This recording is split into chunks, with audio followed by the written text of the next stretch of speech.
Poštovani gledatelji, velika mi je čast da u programu N1 televizije mogu pozdraviti gradonačelnicu Strasbourga, Jeanne Barseghia. Madame la maire, bienvenue dans notre programme. Bonjour, merci de votre invitation. Alors, pour vous personnellement, c'est quoi l'Europe? Pour moi, l'Europe, d'abord, c'est très associé à mon parcours personnel et professionnel. J'ai fait des études franco-allemandes. Je me suis installée à Strasbourg il y a plus de 20 ans pour cette dimension européenne. J'ai travaillé pour des projets européens pendant plusieurs années et je suis maintenant maire de Strasbourg, capitale européenne. Donc, je me suis toujours sentie européenne dans l'ensemble de mon parcours et je suis heureuse de pouvoir le porter aujourd'hui en tant que maire de Strasbourg. Vous avez dit que vous avez 2 diplômes de l'Université Schumann de Strasbourg, alors de droit franco-allemand et de droit de l'environnement. Alors pour l'Europe de demain, dans quelle mesure est-il important pour nous tous de relier la connaissance de notre passé et l'idée de l'Europe en tant que projet de paix à l'importance de l'état de droit et de la transformation de l'économie climatique? C'est une question vraiment intéressante et importante pour Strasbourg parce que Strasbourg est une ville qui symbolise à la fois l'histoire de la construction européenne. Après la Seconde Guerre mondiale, c'est cette ville et cette région qui a été déchirée par la guerre et qui se réconcilie autour du projet européen. Donc c'est un symbole très fort de paix et de réconciliation. Et donc c'est ce qui fait que Strasbourg symbolise pour moi, j'allais dire, l'histoire de la construction européenne, mais je souhaite aussi qu'on ne soit pas seulement un symbole du passé, mais aussi un symbole de l'avenir. Et donc, c'est important pour moi que Strasbourg, qui est aussi le siège du Parlement européen, de la Cour européenne des droits de l'homme, du Conseil de l'Europe, continue d'incarner les valeurs vivantes de l'Europe autour de la démocratie, des libertés fondamentales, de l'état de droit, bien sûr, toute cette question des droits humains, de la lutte contre les discriminations, et qu'elle incarne aussi l'avenir de l'Europe pour la jeunesse. Et c'est la raison pour laquelle tout ce projet autour du changement, de la lutte contre le changement climatique me tient énormément à cœur dans le projet européen, aussi bien que pour l'échelle locale. Et je souhaite que Strasbourg, en tant que ville, puisse aussi inspirer le projet européen et notamment le Green New Deal tel qu'il peut être porté par l'Union européenne. Voilà, vous touchez beaucoup de choses, mais nous vivons dans une époque qui est très difficile. La pandémie continue et à partir de la pandémie, l'Europe a développé son fonds de, je ne sais pas comment, quelle est la expression en français, mais de relance et de résilience. Alors, quelle est l'importance du rôle des villes dans la reprise post-pandémique et dans la construction de cette résilience de l'Europe? D'abord, je pense que c'est les villes qui sont en première ligne pour la gestion de cette crise. Pour répondre à la question sanitaire, c'est nous qui avons mis en place ici à Strasbourg, par exemple, des centres de vaccination pour pouvoir accueillir et vacciner la population, faire des dépistages, conseiller la population. On accompagne aussi les acteurs dans le cadre de cette crise, notamment du point de vue social. Donc, on a débloqué des financements importants pour pouvoir aider les étudiants ou les jeunes en difficulté, les ménages en situation de précarité, les acteurs culturels ou alors encore le monde économique qui a été frappé par cette crise. Donc, on est en première ligne pour la gestion de la crise, mais on est aussi finalement en première ligne dans la transformation de la société à travers un nouveau modèle, un modèle plus écologique, un modèle qui soit plus juste, plus solidaire et aussi un renouveau démocratique. Donc moi, je suis convaincue que les villes, et notamment les villes européennes, ont un rôle important, fondamental à jouer dans la transformation de notre société. J'ai travaillé en lien avec les différentes villes d'Europe et je suis en lien avec les réseaux aussi européens de villes pour porter cette voix du local, mais d'un local qui a des leviers importants, des moyens humains, des moyens financiers, des moyens de mobilisation citoyenne pour pouvoir agir. Je suis convaincue de ce lien entre le local et le global. Vos racines sont arméniennes. J'ai lu que votre partenaire est allemand. Vous avez un cabinet qui est très diversifié. Alors, l'importance de l'inclusion et de la diversité dans l'Europe d'aujourd'hui et l'inclusion sociale et de la lutte contre les inégalités.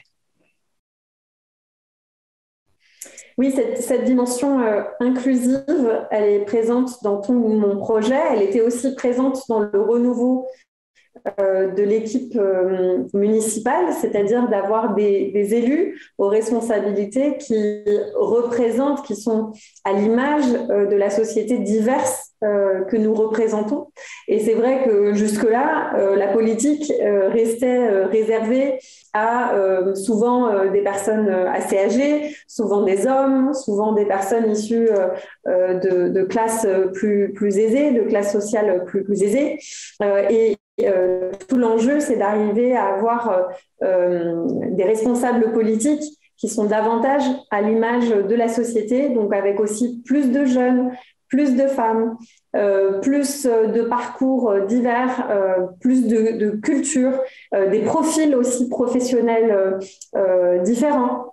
Voilà, et que tous ces regards puissent venir revivifier, redonner du souffle à la politique. Et je crois que le lien de confiance qui s'est un peu délité ces dernières années entre les citoyens et les responsables politiques, c'était aussi du fait que les citoyens ont du mal à se reconnaître dans leurs responsables politiques.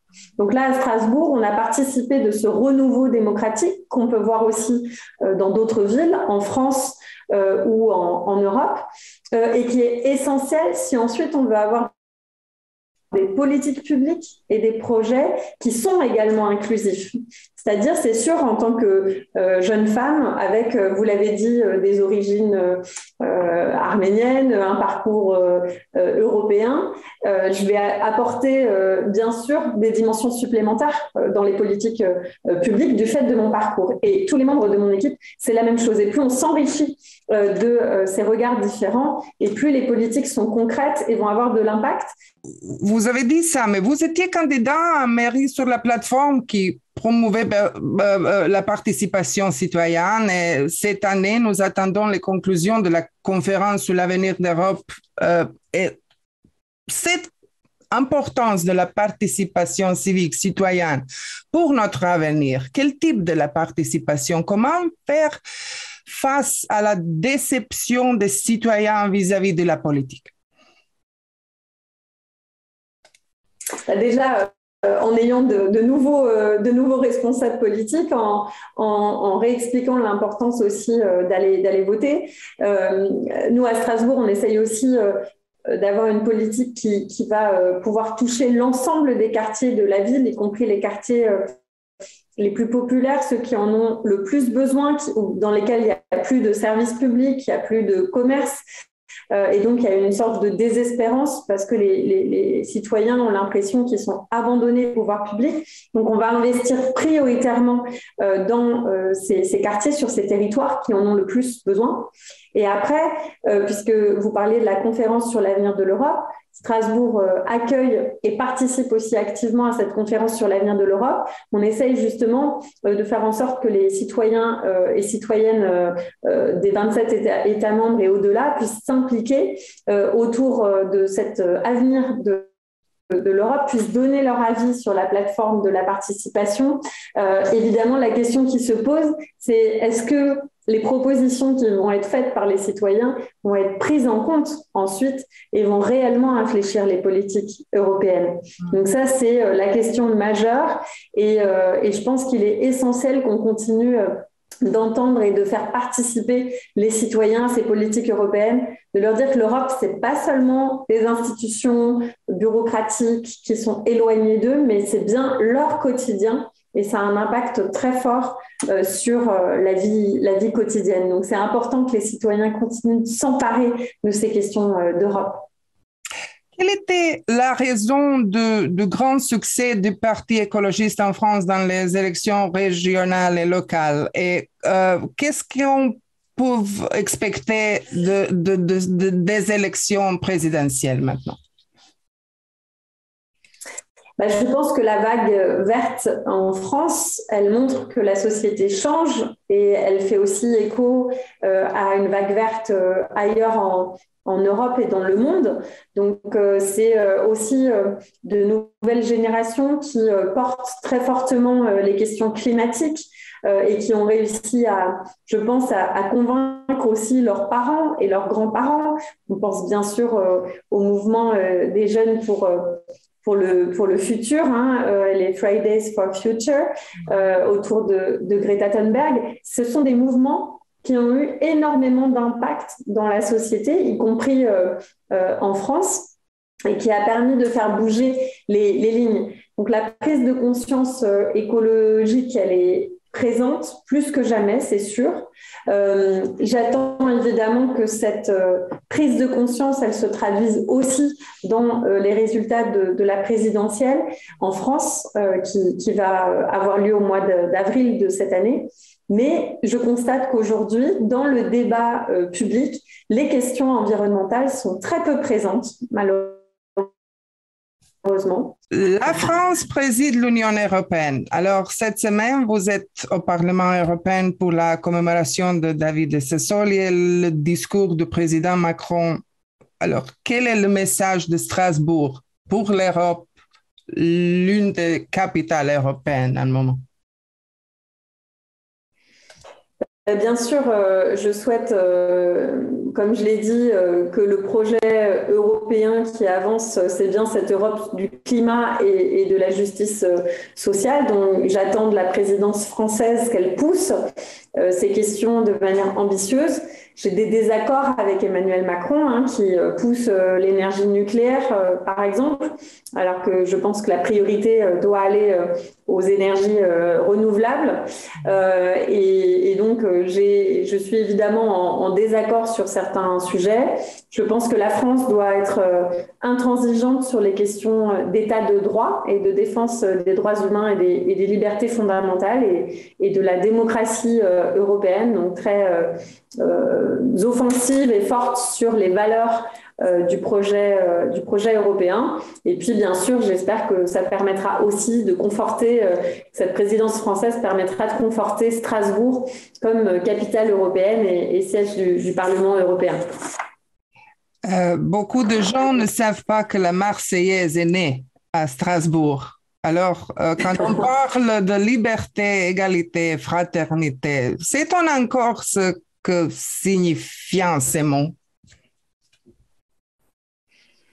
Oui, vous avez raison. Je crois que la belle devise républicaine, mais aussi tous ceux qui font les valeurs de l'Europe, eh bien, c'est tout cela que symbolise Strasbourg. Et je souhaite que ça continue d'être le cas à l'avenir. Pour moi, c'est toujours un peu étonnant de voir qu'on parle beaucoup de la défense des droits humains et qu'ensuite, il y a beaucoup d'émotions autour de l'accueil des migrants ou des réfugiés. Et je souhaite que la politique européenne soit cohérente, c'est-à-dire quand on promeut les droits humains, les droits de l'homme, c'est important qu'on respecte la dignité des personnes. Et c'est la raison pour laquelle j'espère que cette présidence française sera aussi à la hauteur de ces valeurs et de la devise républicaine et notamment de la fraternité qui figure dans la devise française. Madame la maire, merci beaucoup pour votre temps. Merci beaucoup à vous.